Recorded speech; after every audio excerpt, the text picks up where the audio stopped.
पेट दुखतंय ना? पाय दुखतोय? आपण पाय दुखतो. प्रमाण किती कमी झालं? आता जास्त नाही दुखत पण आणि घालायचं कुठं बसा माझ्याकडे बघा.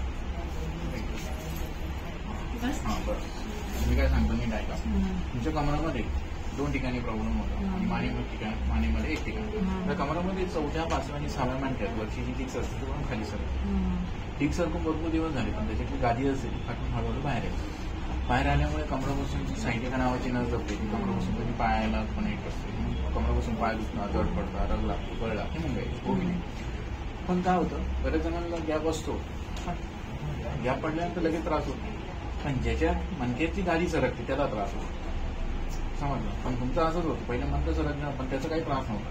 पण जशी जशी गादी सरकायला लागली, कमर दुखायला लागलं, पाय दुखायला लागले, मुंगे यायला लागले, पायाला कळ लागायला लागली, तर त्याच्यानंतर जशी जशी गादी सरकल तसं तो प्रकार वाढत जातो. याच्यामध्ये स्टेज असतात, first stage, second stage, third stage. आता जसं जसं तुमचं सेकंड स्टेजच्या रेंजमध्ये गेलं तुझे पाय दुखायला लागले, पाय त्रास व्हायला लागले, थोडं जरी काम केलं, थोडं जरी चालले, मांडी घातली, गुडघ्या बसले, केलं तर त्रास व्हायचा. तसंच आता याला नियम आहे, इथून पुढे कमराला झटका बसला असं काही करायचं नाही. 15 ते 20 किलोचं किंवा वाकून वजन उचलायचं, फालतू झोपायचं नाही, बिना बेल्टचा प्रवास करायचा नाही, हार्ड वर्क करायचं नाही. आंबट वाटतं, गॅस होईल, ऍसिडिटी होईल, पित्त होईल, या गोष्टी खायच्या. 2-2 वर्ष. आता मानेचं दुसरं, तसं मानेमध्ये पण टिक सरकते, गाणी बाहेर आहे. तुमच्याकडे नाही चुका व्हायच्या 2-2 वर्षांनी. मानेला झटका बसला असं करणं, खांद्या वजन घेणं, त्याच्याने हा प्रकार वाढायचा. मानेला झटका दिला पाहिजे. पण हेच तुम्ही दिवसा न घेतल्या, थोडं काम नाही केलं, आंबट वाटतं, गॅस होईल, ऍसिडिटी होईल, पित्त होईल, औषध नाही खाल्लं, हा त्रास नाही होत. पण हेच बरेचसे डॉक्टर सांगत नाही. आणि 20% पण शिल्लक राहतो, ते 20%साठी तुम्ही नियम पाळणं महत्वाचं. आणि पाठ येतो कमकुवत होऊन जातो, आजूबाजूची गोष्टी असतो कमकुवत होतो. लिमिटपेक्षा जास्त लोड आला तिथे परत तिची जागा सोडतो. आमचं काम काय त्याच्या जागेवर बसवणं. पण ह्याच्यावरतीच मला सेटिंग करण्यासाठी किंवा गादी लेवलला आणण्यासाठी ॲलोपॅथीमध्ये त्याला फक्त ऑपरेशन आजवर आहे. मेडिसिनने फक्त किती सूज कमी केली जाते, त्यांच्या जागेवर मेडिसिन कधीच होत नाही. आता तेच तुम्ही आणले 2 ते 3 दिवसांमध्ये तुम्हाला फरक जाणवला असतो. कोणत्या प्रकारची मेडिसिन न देता तुमचं पेन काय हो की नाही. आता हे जे नियम मी सांगितले हे तुम्हाला रेकॉर्डिंग करून देत आहे, माझ्या चॅनलवर टाकले तर चालेल ना, तुम्ही बघून घ्यायचं. ओके, पालतच होतं.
चेहरा नाही दिसणार नाही